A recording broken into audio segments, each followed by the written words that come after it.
शांति। 18/7/1974 की अव्यक्त मुरली। हेडिंग है संपूर्ण पवित्र वृत्ति और दृष्टि से श्रेष्ठ तकदीर की तस्वीर। श्रेष्ठ तकदीर की तस्वीर बनाने वाले सर्व आत्माओं के शुभ चिंतक व सदा कल्याणकारी परमपिता शिव परमात्मा बोले, आज विशेष रूप से मधुबन निवासियों के तकदीर की लकीर देख रहे हैं। हर एक श्रीमत के अनुसार व बाप दादा की पालना के अनुसार अपनी अपनी तकदीर की लकीर बना रहे हैं। क्या अपनी तस्वीर को सदैव दर्पण में देखते रहते हो? क्या इस तकदीर की लकीर की मुख्य विशेषताओं को जानते हो? स्थूल तस्वीर व चित्र बनाने वाले जानते हैं कि इस चित्र की वैल्यू किन किन विशेषताओं के आधार पर होगी। स्थूल चित्र की मुख्य विशेषता आकर्षण व वैल्यू उसके फेस के आधार पर ही होती है। कोई भी चित्र को देखेंगे तो सबकी नजर पहले उसके चेहरे अर्थात फेस पर ही जाती है। हर चित्र के नैन चैन देखते हुए ही उन चित्रों की वैल्यू की जाती है। वैसे भी इस तकदीर के तस्वीर की वैल्यू मुख्य किन बातों पर होती है? उसकी मुख्य क्या विशेषताएं हैं? अगर कोई की तकदीर की तस्वीर देखेंगे तो क्या विशेषताएं देखेंगे? एक मुख्य विशेषता यह देखी जाती है कि तकदीर की तस्वीर में क्या स्मृति पावरफुल है, अर्थात सदा स्मृति स्वरूप है। दूसरी बात कि क्या भाई भाई की वृत्ति सदा कायम रहती है। तीसरी, क्या रूहानी अर्थात संपूर्ण पवित्र दृष्टि है। मूल में ये तीन ही बातें हैं, स्मृति, वृत्ति और दृष्टि। इन तीनों विशेषताओं के आधार से ही दिव्य गुणों का श्रृंगार व चमक, झलक और फलक तस्वीर में दिखाई देती है। अगर यह तीनों ही बातें युक्ति युक्त व श्रेष्ठ हैं और यह यथार्थ हैं तो ऐसी तकदीर की तस्वीर ऑटोमेटिकली सर्व आत्माओं को अपनी तरफ आकर्षित करती है। जैसे स्थूल नेत्रों के नैन चैन रास्ता चलते हुए आत्मा को भी अपनी तरफ आकर्षित कर देते हैं, ऐसे ही यह तकदीर की तस्वीर भी सर्व आत्माओं को अपनी रूहानी दृष्टि व सदा स्मृति और वृत्ति से अपनी तरफ आकर्षित जरूर करती हैं।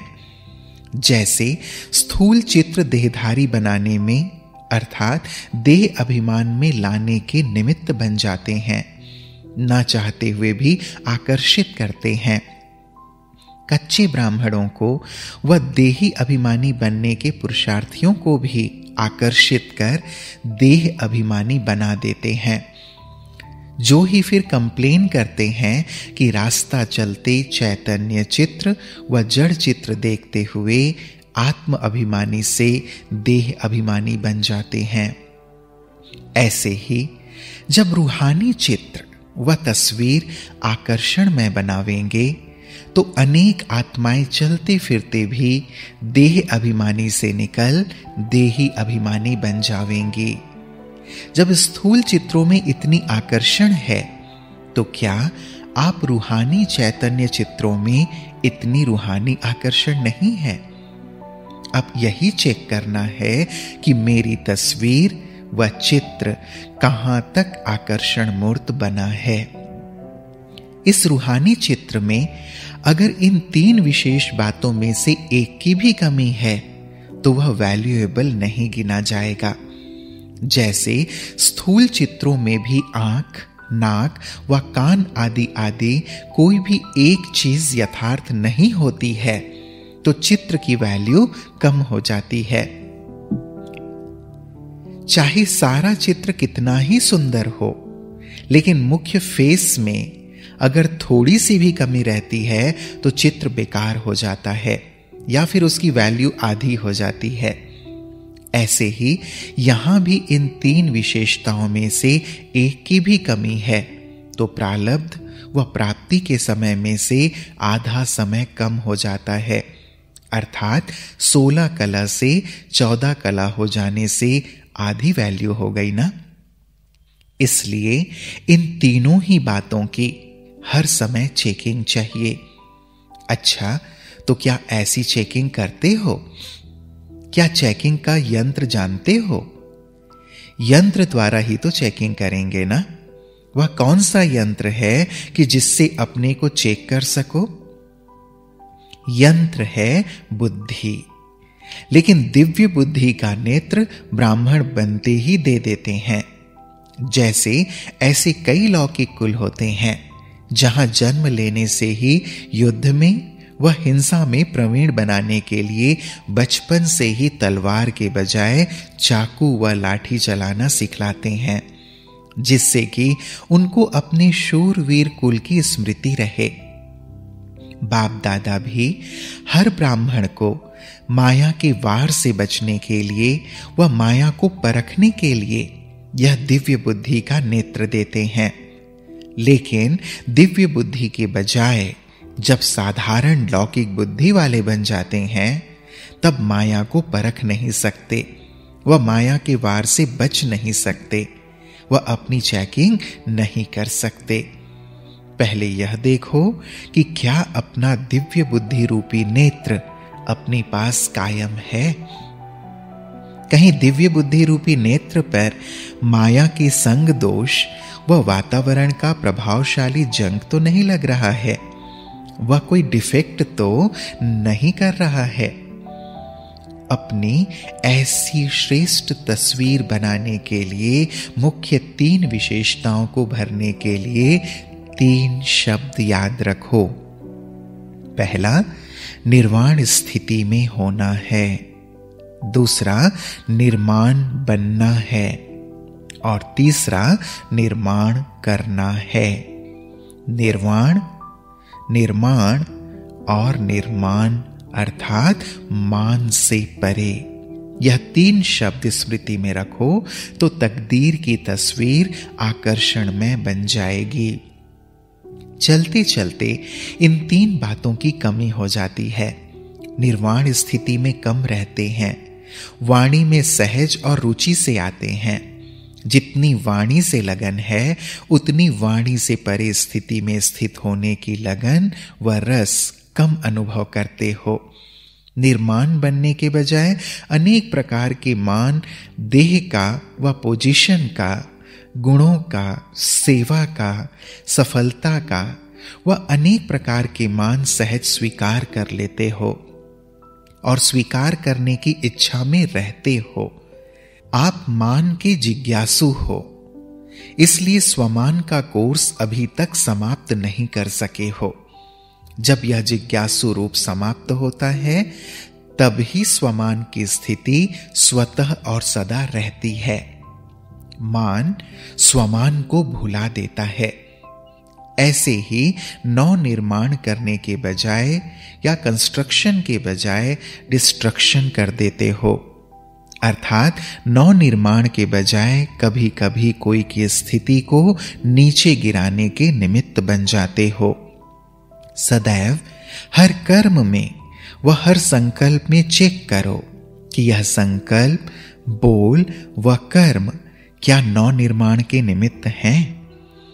ऐसी स्टेज रखने से सर्व विशेषताएं स्वतः ही आ जावेंगी। यह है वर्तमान समय पुरुषार्थ को तीव्र करने की युक्ति। मधुबन निवासियों की रिजल्ट अच्छी रही। मेजॉरिटी स्नेह और सहयोग में अथक सेवाधारी रहे हैं और आगे भी बनते रहेंगे। महिमा योग्य तो बने हो, जो कि स्वयं बाप दादा महिमा कर रहे हैं। अब आगे क्या करना है?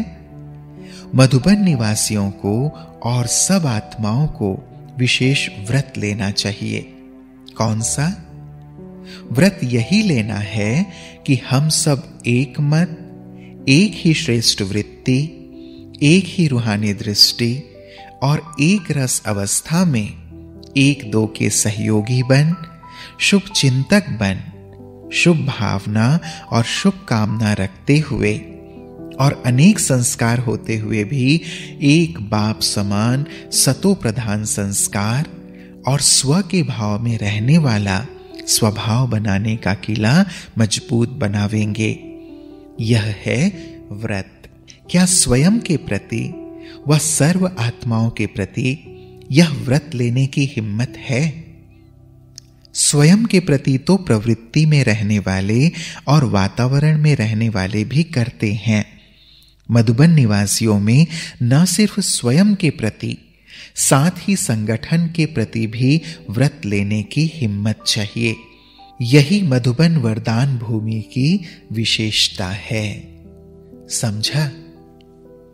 जैसे अभी हिम्मत का प्रत्यक्ष फल दिखाया, ऐसे ही एक दो को सावधान करते हुए और एक दो के सहयोगी बनते हुए इस व्रत को साकार रूप में लाने में सफल हो जावेंगे।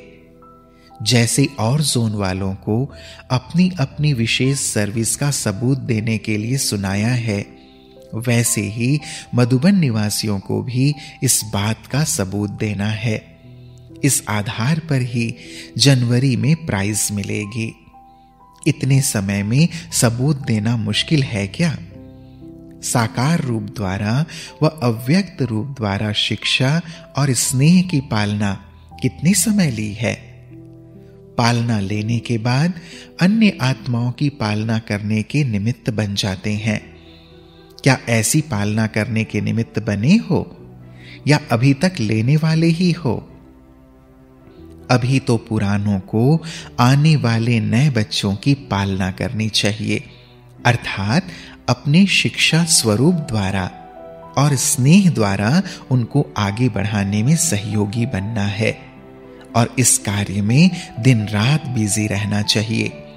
यह अव्यक्त पाठ भी विशेष नयों के लिए है और पुरानों को तो अब बाप के समान बन नई आत्माओं की हिम्मत और उल्लास को बढ़ाना है।